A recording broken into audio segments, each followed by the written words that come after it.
سلام بچه ها، امیدوارم که خوب باشین. خوش اومدین به یه ویدیو دیگه با من. امروز فقط میخوام یوگای روی مت رو انجام بدم برای یه مدت خیلی کوتاه، شاید 15 دقیقه. و چون ما از دیشب فول مون رو داشتیم، در نتیجه تصمیم گرفتم که اصلا امروز ورزش سنگین انجام ندم و فقط با اون حالتی که بدنم قبول داره جلو برم. برای همینم گفتم ویدیویی که میگیرم میتونه موضوعش همین باشه که اگر کسی زمانی حالا احساس خستگی میکرد، نمیخواست خیلی تمرین داشته باشه، تمرین سنگین داشته باشه، و یا این انرژی فولمون روش تاثیر داشت و بدنش احساس سفتی و سختی میکرد، بتونه این تمرینات رو خیلی ساده و راحت انجام بده.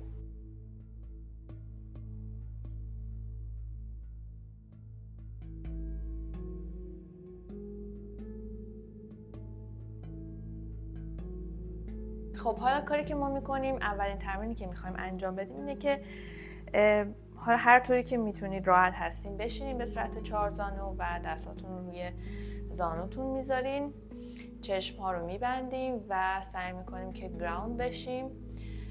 چند تا نفس دم و بازدم عمیق رو با هم انجام میدیم. دم،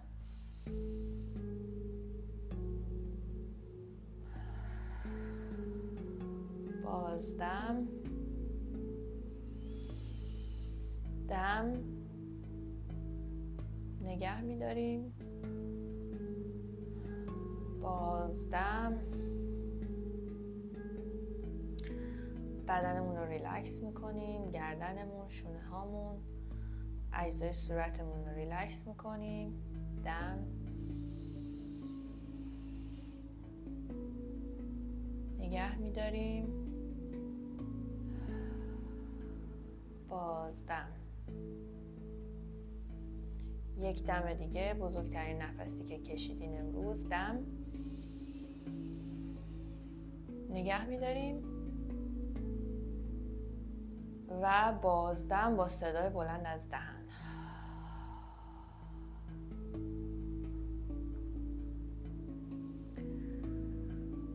میذاریم نفسمون به حالت اولش برگرده. بدنمون رو حس میکنیم. اگر گرفتگی جایی توی بدنمون هست، سعی میکنیم که بدنمون رو ریلکس کنیم با دم و بازدم.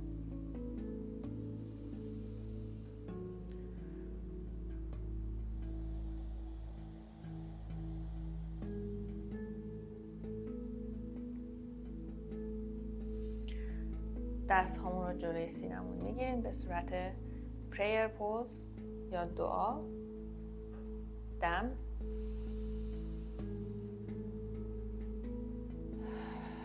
و بازدم. چشممون رو باز میکنیم، دستمون میبریم بالا، میکشیم بدنمون رو به سمت بالا، یکم سعی میکنیم به سمت چپ و راست بریم و انگار که خستگی بدنمون رو داریم در میکنیم.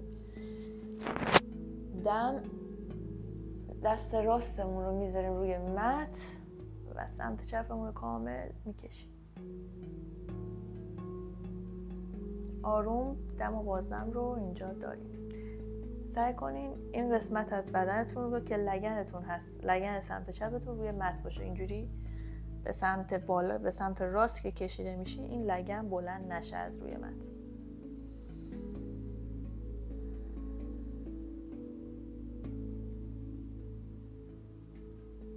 میایم به سمت راست، سمت چپ رو، دست چپ رو میذاریم روی زمین و سمت راست رو میکشیم.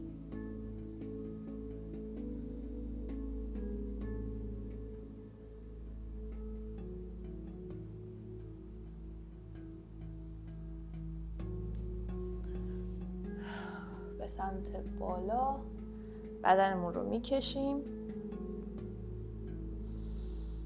و میایم به سمت پایین. حالا شاید توی دوربین دیده نشه، ولی کامل سینه‌تون رو روی زمین تا جایی که نزدیک بشه. حالا من میچرخم که پس بتونین ببینین. آروم آروم میاریم بدنمون رو، آروم میاریم به سمت سینه‌مون رو، به سمت مت. سعی کنید که قوز نکنید، تا جایی که میتونین بیاین پایین.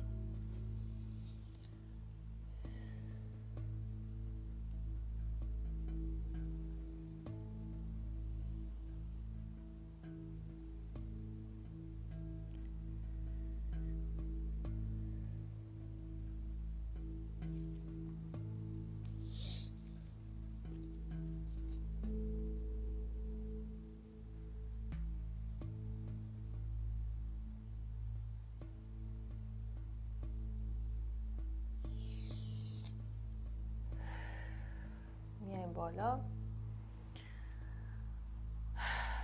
دستمون رو میبریم به سمت بالا، دوباره بدنمون رو میکشیم، این دفعه به سمت راست میچرخیم بدنمون رو به سمت راست، دست راست میاد عقب، دست چپ میاد روی زانوی سمت راست و تا جایی که میتونیم پشتمون نگاه میکنیم یا سر شونه راستمون رو.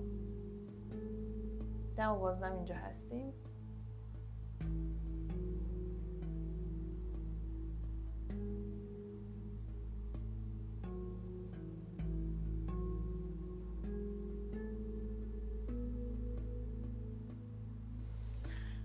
میایم به سمت بالا و بازدم، من دستم به این گلدون نخوره و به سمت چپ خودمونو در واقع تویست میکنیم، چرخش به سمت چپ. حالا فارسی شدم رفته بود.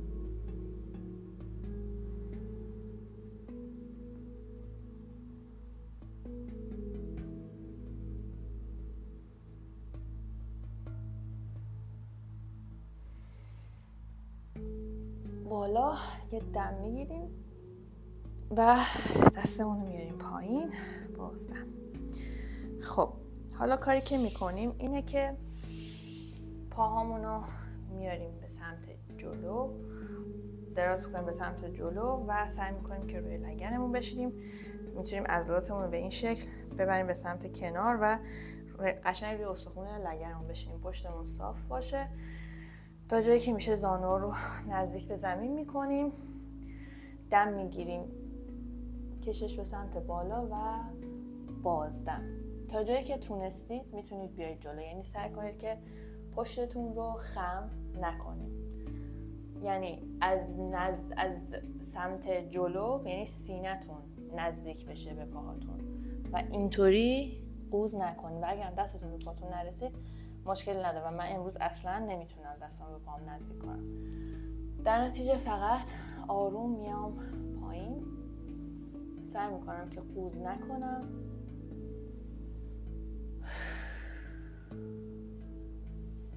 سعی کنید خیلی بدنتون فشار نیارید، حالا امروز استثناء.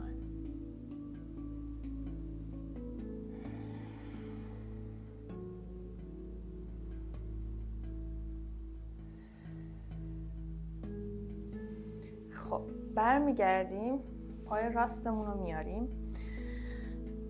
میخوایم که پای راستمون رو بغل کنیم. حالا چجوری؟ این دستمون رو میگیریم دور پامون و دست راستمون هم دور این قسمت زانومون و شروع میکنیم به چپ و راست چرخش‌های آروم. این قسمت در واقع لگنمون و عضلات پشت رونمون رو باز میکنه.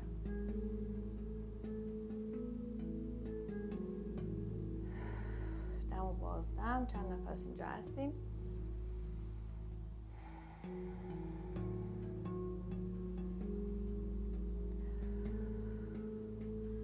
خب میذاریمش زمین و میاریمش پایین. حالا دستمون میکشیم به سمت بالا، میایم روی پای چپمون، در واقع پیشونیمون رو به زانوی چپمون نزدیک میکنیم. حالا باز اگر رسید که رسید، اگر که نه تا هر جایی که تونستین.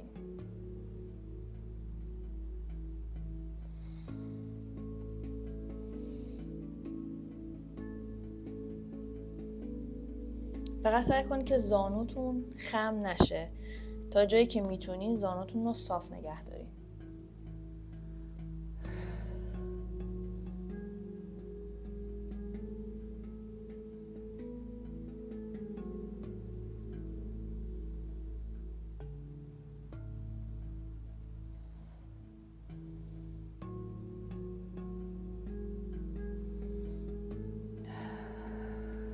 خب میایم بالا، پای راستمون رو میاریم میذاریم پشت پای چپمون. دست چپمون رو میگیریم دور زانومون و به سمت راست میچرخیم.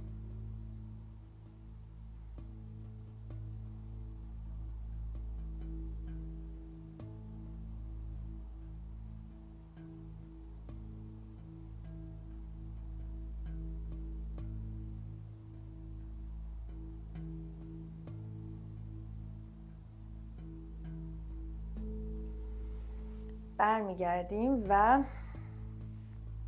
ما پلنک یک سمت رو انجام میدیم. یعنی چیکار میکنیم؟ یعنی میایم روی پامون، پای چپمون، کف پای چپمون روی مته، این رو به صورت 90 درجه باز میکنیم، دستمون این زیر هست موازی با شونه هامونه و دستمون رو میاریم به سمت بالا، یا به این شکل هم میتونیم.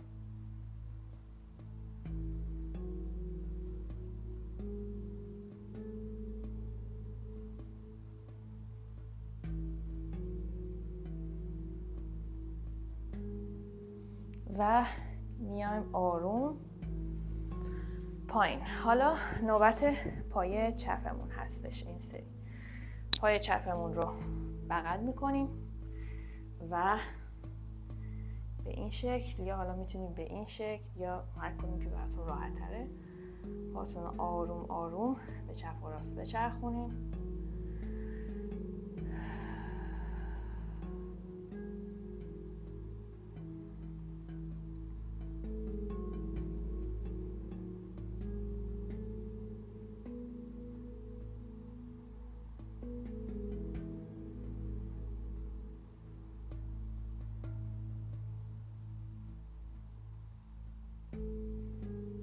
خب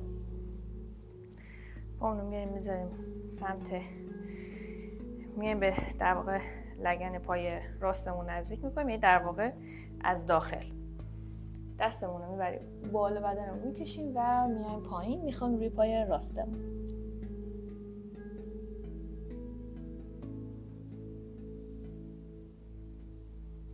سعی کنین قوز نکنین، زانوتون روی زمین باشه، خم نشه و تا جایی که میتونین پایین برین.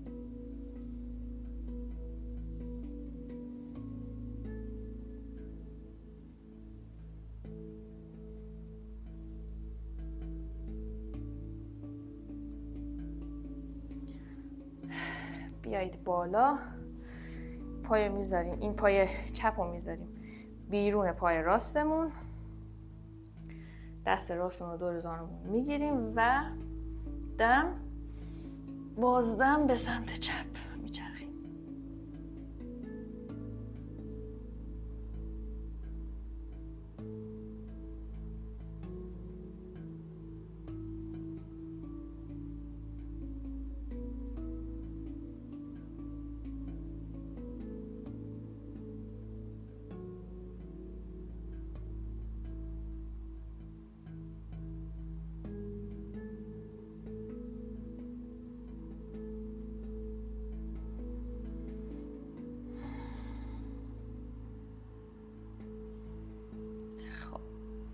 برمیگردیم.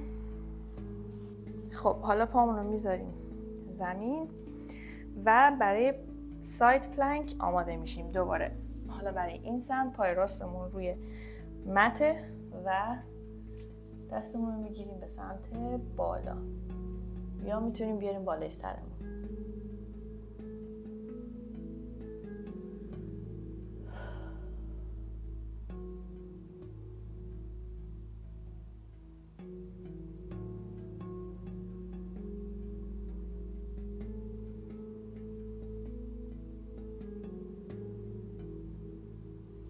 و خیلی آروم میایم پایین. خب حالا یه دونه حرکت بچه رو هم میریم که میشینیم روی پاشنه پامون و آروم میایم پایین. اینجا میتونید چند دقیقه ریلکس کنید.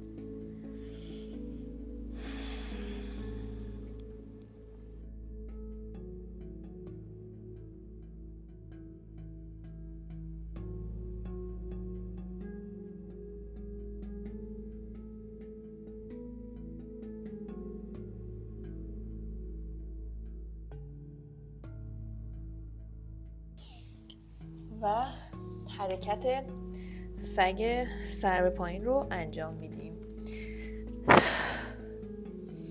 دم و بازدم فراموشتون نشه. زانوهاتون رو میتونیم خم کنین، چپ و راست، پشت پاتون گرم بشه، پاشنه پاتون بتونه راحت روی مت قرار بگیره.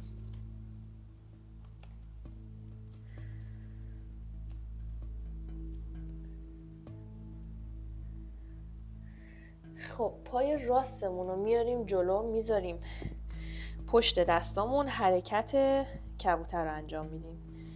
اینجا پامون خم شده، حالا یا به صورت 90 درجه که من نمیتونم انجام بدم، پای من تا همین حد جلو میاد، حالا بیشترم نمیاد، هر کسی که میتونه 100% انجام بده. خب سعی کنین که به سمت چپ خیلی نیفتین، به سمت راست هم نیفتین. اینجا باید فاصله داشته باشه از متتون. دم میگیریم و میایم آروم آروم پایین. و اگر تونستین که بذار من میکروفون هم درست کنم، اگر هم تونستین روی متتون بخوابین.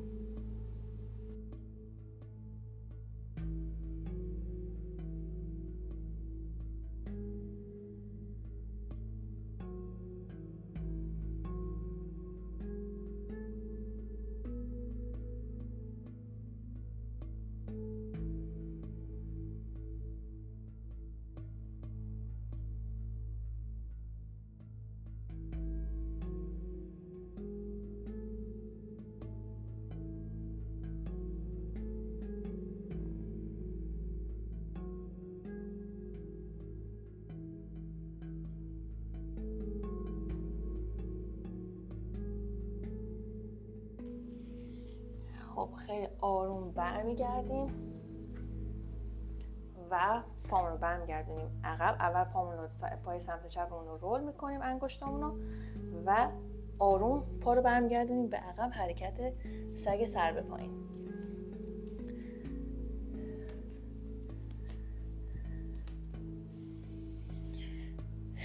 این دفعه پای چپمون رو میاریم جلو، پشت دستامون قرار میدیم، پای راستمون رو میذاریم روی مت، دم میگیریم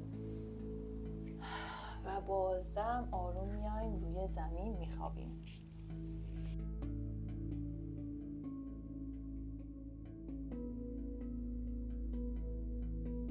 وقتی که خوابیدین سمت چپتون رون سمت چپتون روی زمین به این شکل نباشه. این سمتی روی پای راستتون بیشتر تمرکز داشته باشین، بدنتون رو اونور بندازین که سمت چپتون پشت رون سمت چپتون قشنگ عضله‌هاش کشش رو بتونین احساس بکنین.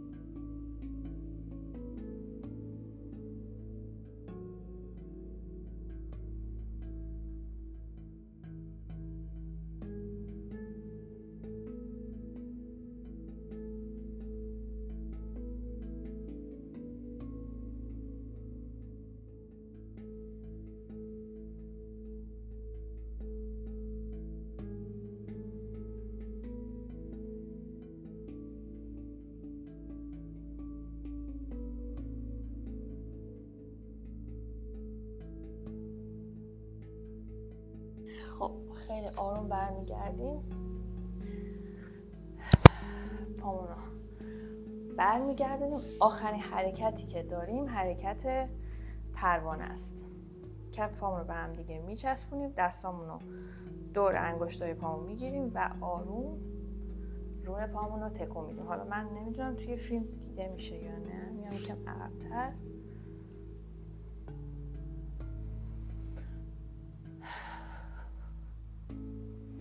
عضله‌های شونتون رو اصلا صفر نکنید، آزاد، فقط پاهاتون رو تکون بدین.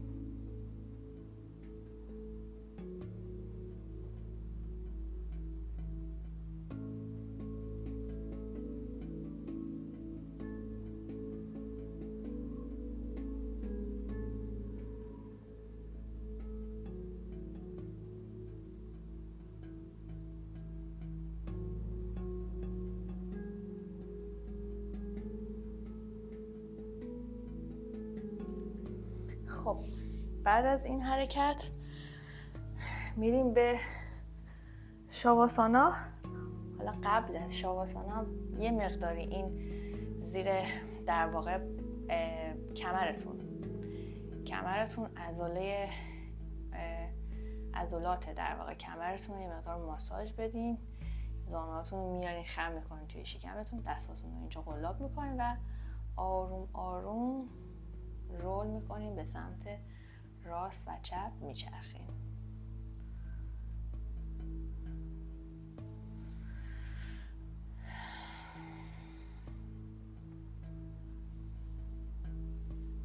و آخرین حرکت ما شاواسانا هستش که توی این حرکت استراحت میکنین و تا هر زمانی که خواستین اینجا میمونین.